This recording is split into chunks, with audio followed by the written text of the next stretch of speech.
I just woke up from a nap. I have no idea why I'm so tired. Hi everyone, welcome back to my channel. As promised, today's video will be about my apartment hunting in Birmingham. For those of you who are new here, I'm Zoe and I graduated from University of Manchester in architecture last year. I've worked for a year for an architectural firm in a small town, and now I'll be moving to Birmingham in late August and starting my new job in September. So I have done some viewings for the past few weeks, and I will be sharing them with you along with the prices, the location, what I think is bad or good, and my final choice.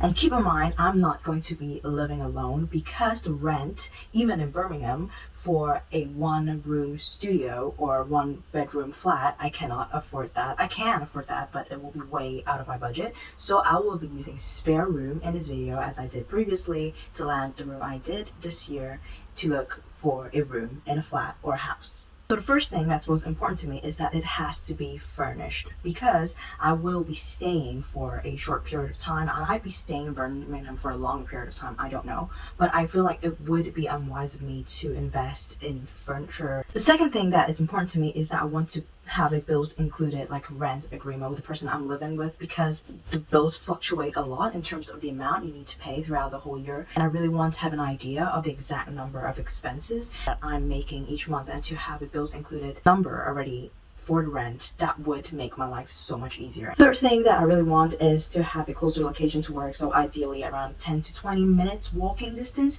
and I will be happy to accept like ones that are a little bit further away if the package is really appealing to me. Next, I think is kind of like a given, but I would like to have adequate room space for my room. So I don't think I have a lot of stuff. I don't really mind if it's a single bed or a double bed, but I really want there to still be some space for me after the bed, after the wardrobe, and I need to have a desk in my room because I usually work on my laptop or write stuff on my notebook, and I would really like to have that in my room as well. Next would be an abundance of light. As an architectural student, I really love natural lighting and big windows, so if that apartment were to have that, that would definitely be a bonus. Number 6 is for it to be in a relatively safe neighborhood, because I will be walking to work or to other places alone, so I would prefer it to have plenty of street lights and like plenty of people walking in the streets, and also for it to be a main street, so feel relatively safer. And last but not least, this is not exactly like a deal breaker for me, but I would prefer to have female roommates or a female roommate, because females tend to have more in common. We tend to share a bit more cleaning habits, etc. And some of my friends also raise like safety issues if I were to live alone with just male.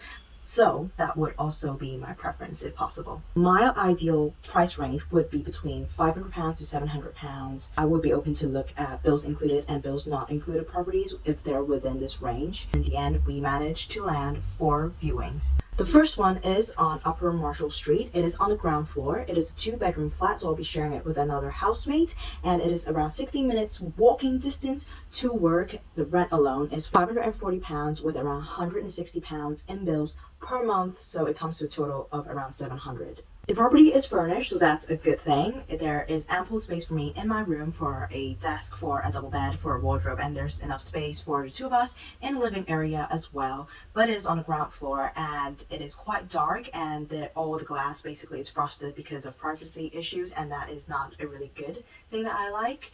But it does have a reception area across the street, and across the street and the building we also have access to the rooftop, which my housemate said that she would look forward to having a barbecue there, but I don't really enjoy having to change entirely to go across the street, wear sneakers, and not in my usual flip-flops or fluffy slippers at home to get to the reception or get to the rooftop. But overall, I would rate this apartment a 7 out of 10.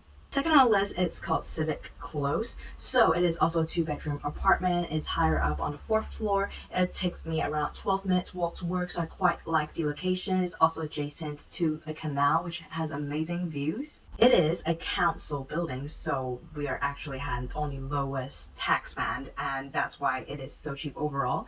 It's £420 per month rent, and including bills is around £500. So as you can see, there is room in my room for storage space, but there's not enough room for me to have a desk. There is kind of like a balcony area, but I wouldn't want to place my desk there. I quite like the view from the building, but the furnishing inside the house looks a little bit in disrepair. It feels like it's a bit old and falling down, so it doesn't really make me feel homey or makes it feel cozy. The circulation space also looks a little bit creepy to me, so I would rate this place a 6 out of 10. The third one is on Morton Street, so it's a 4-bedroom house. There is 2 females and 1 male living there currently, and it's people within my age group because they're also like recent graduates or young professionals. It's a 19-minute walk to work. The rent alone is £600, but plus bills and everything, it amounts to around £750 per month. The house is furnished. It looks really good. As you can see, in a living area, there's a kitchen and there is a seating area. There's even a tiny garden where the housemates told me they have BBQs regularly there. On the second floor, there's a movie room, so like a sitting and living area. And there are 3 other rooms that they're staying in now, which are significantly bigger than mine because they all have double beds and some of them have desks inside and also en suite. So they did say I will have access to the bathroom that's next to my room and categorize that as an ensuite, but it's not exactly connected to my room, so I wouldn't really categorize that as an ensuite. But they're really nice people. But one of their requirements is that they want their new housemates to be going out with them regularly for pubs or for socializing or clubbing, which I will be down for it occasionally, but if it's a regular thing, I would feel really stressed about that, and so I wasn't too hyped about that. And my room is really tiny. There's only space for a wardrobe and a single bed, not even enough space for a desk, and for £600 I felt like it's kind of steep. And so I really like the house, I really like the people. I'll rate that an 8 out of 10. And the last one, for safety reasons, I won't be telling you the location, but it is around 27 minutes walk to work or 20 minutes in total by busing and walking. It is a 2-bedroom flat. It's also on the ground floor, but it's slightly raised. I feel like it's on a really nice neighborhood, and the rent is £625 for a month, bills included. This is actually the first property that I've looked at, but when I first stepped into the property, I just felt like this is it. I love it so much. It's so bright. It felt clean. It felt white. It felt crisp. And I just looked at it. There's a lot of room. There's a lot of space in my room and in the living area as well. So in my room, there is room for a double bed. There is a wardrobe, and my landlord said he will put in a desk for me if I need one. There's a big window, enough light, and it's on the ground floor, but it's raised, so I will still be looking out at some greenery before the street, which I absolutely love. It's all bills included. It is just giving me a lot of good vibes, and I could visualize myself living there. The only downside is that it's quite far away from work by walking, but I felt like I will be able to accept that given that the price range and the package itself is quite good, and that's the one that I've gone with, and I'm quite happy with it. I would rate that an 8 out of 10 just because of the location. I've just signed an agreement with my landlord a few days ago, and I'll be looking forward to moving in late August and starting my job early September. And so that's it. That's the wrap up for my whole apartment hunting viewing experience. It's not like 10 viewings or 20 viewings, but I'm thankful that it got sorted so quickly, and there's actually a property that I really like. So that is quite the arrangement. I'm satisfied with it. And which apartment is your favorite? Let me know in the comment section down below, and I'll see you next time. I hope you enjoyed the video, and don't forget to subscribe.